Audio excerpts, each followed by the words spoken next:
জানতে চাস তাই না রঞ্জন? কেন এসেছে এখানে?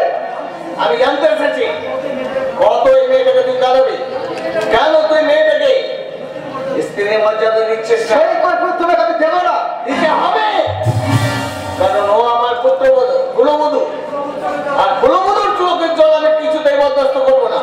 কুলবধূ?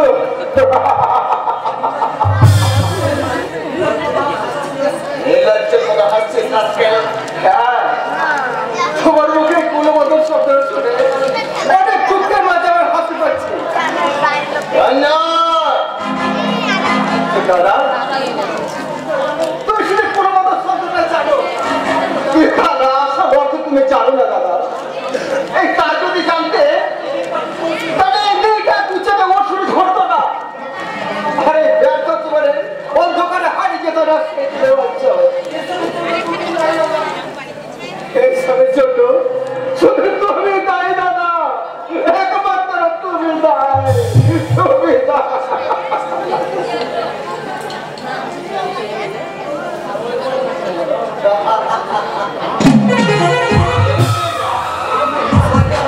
মানুষের জীবনে হাসি কান্না সবার সবার, যদি বেশি হাসতে গেলে অন্যের হাসিকে কেড়ে নিতে হয়। আরে এই মেয়েটা এতটা তো দিয়েরা, আরে অঞ্জন তোমাকে মেনে না নিলেও আমি তো আছি তোমার যৌবনের জ্বালা মেটাতে।